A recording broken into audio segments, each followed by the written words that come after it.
मित्रों, क्या आपको लगता है कि मर्यादा पुरुषोत्तम भगवान श्री राम उनकी गर्भवती पत्नी प्रेग्नेंट वाइफ सीता जी को जंगल में अकेला छोड़ सकते हैं? उनका परित्याग कर सकते हैं और वहां जाकर चेक भी नहीं करते कि वो जीवित हैं नहीं हैं? उस निर्जन वन में क्या भगवान ऐसा कर सकते हैं? क्या हमारे राम ऐसा अमर्यादित कार्य कर सकते हैं?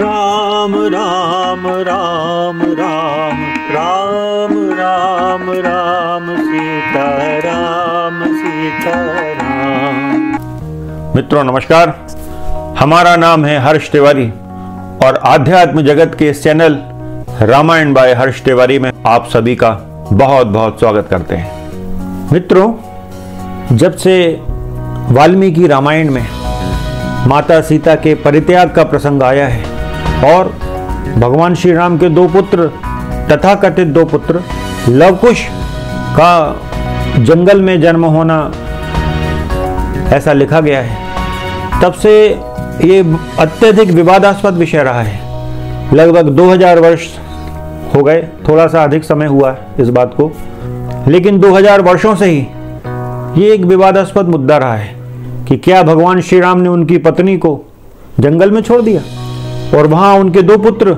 लव और कुश का जन्म हुआ। ये विवादास्पद विषय है और बड़ा पीड़ादायी भी है, भक्तजनों को दुखी करने वाला विषय है। तो आज इस विषय पर चर्चा करेंगे और साक्ष्यों के और सबूतों के माध्यम से इस बात को सिद्ध करेंगे कि यह एक झूठा प्रकरण है, एक झूठा प्रसंग है, एक बहुत बड़ा षड्यंत्र है भगवान श्री राम को बदनाम करने का, उनके चरित्र पर दाग लगाने का। तो आइए इस विषय पर चर्चा करते हैं। मित्रों, हमने अपने पिछले वीडियो में जो वाल्मीकि रामायण में जो मिलावट हुई हैं उनको जांचने की कसौटी के लिए बनाया गया था। तो उसको यदि आप ध्यान से देखेंगे तो उसमें हमने एक बात कही है कि इस रामायण महाग्रंथ की योजना क्या है, और यदि आपको वो योजना समझ में आ जाएगी तो आपको सारे मिलावटों के षड्यंत्र समझ में आ जाएंगे। अब वो योजना क्या है? वाल्मीकि रामायण का प्रारंभ होता है प्रश्नों से। महर्षि वाल्मीकि, महान महर्षि वाल्मीकि नारद जी से प्रश्न करते हैं। वो पूछते हैं कि इस संसार का सर्वश्रेष्ठ व्यक्ति कौन है? सर्वगुण संपन्न, जितने भी गुण हो सकते हैं वो सब उस जिस व्यक्ति में विद्यमान है, आप ऐसा कोई व्यक्ति बताइए। तब देवर्षि नारद महर्षि वाल्मीकि जी के प्रश्न पूछने पर उनको राम कथा सुनाते हैं। तो इस वाल्मीकि रामायण के प्रारंभ में ही प्रथम सर्ग में, बालकांड का प्रथम सर्ग श्लोक क्रमांक 1 से श्लोक क्रमांक 100 तक उपलब्ध है।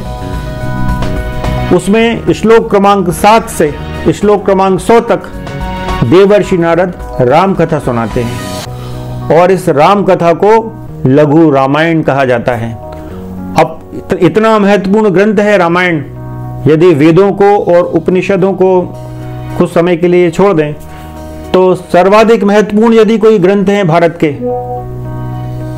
तो वो है रामायण और महाभारत, और महाभारत में भी श्रीमद् भगवद गीता। ये जो ग्रंथ हैं ये हमारे सनातन धर्म का आधार स्तंभ है, इन्हीं के ऊपर पूरा सनातन टिका हुआ है। तो वाल्मीकि रामायण का प्रारंभ कैसे हो रहा है? क्या योजना है कि सर्वप्रथम नारद जी द्वारा ब्रह्मर्षि वाल्मीकि जी को राम कथा सुनाई जा रही है और उसका जो बालकांड का द्वितीय सर्ग है उसमें ब्रह्मा जी का आगमन होता है और ब्रह्मा जी वाल्मीकि जी से कहते हैं कि जैसी रामायण तुमको नारद ने सुनाई है उसी के अनुसार संपूर्ण रामायण का लेखन कार्य करो। तुम्हारे मुंह से जो श्राप निकल गया है ये मेरी ही प्रेरणा से, ये श्राप तुम्हारे मुंह से श्लोकबद्ध होकर निकला है। मैंने तुम्हारे मुख में सरस्वती स्थापित की और तुम्हारे मुख से ये श्लोकबद्ध श्राप निकल गया है। तो इन्हीं श्लोकों में संपूर्ण राम कथा का लेखन कार्य करो, संपूर्ण रामायण का लेखन कार्य करो। कृत्स्नम शब्द का प्रयोग है, कृत्स्नम यानी संपूर्ण।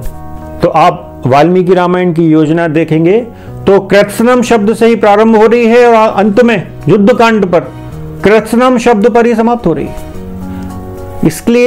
इसके लिए विस्तृत में हमारा जो पिछला वीडियो है ये वाला, इसको ध्यान से देखना आवश्यक है क्योंकि उसमें सारी बारीकियां हैं। इस वीडियो में ज्यादा गहराई में ना जाते हुए केवल जो मेन पॉइंट है इस वीडियो का वो है लव कुश का जन्म और माता सीता का परित्याग। तो इस वीडियो में वहीं तक सीमित रहेंगे। तो अब नारद जी की जो लघु रामायण है उसको ब्रह्मा जी ने सर्टिफाइड किया, वाल्मीकि जी से स्पष्ट कह दिया कि जैसी नारद ने रामायण सुनाई है उसी के आधार पर संपूर्ण राम कथा का निर्माण करो।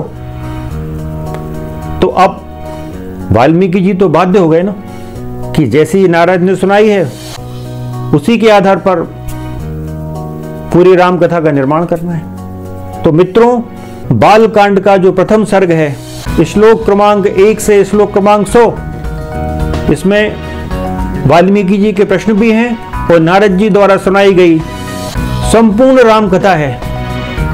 उस लघु रामायण में कहीं भी ना तो सीता परित्याग का कोई संकेत है, ना लव कुश के जन्म की कोई बात है। छोटा सा संकेत मात्र भी नहीं है, कोई इशारा नहीं है कि भगवान श्री राम ने उनकी गर्भवती पत्नी को जंगल में छोड़ दिया और वहां उनके 2 बच्चे हुए।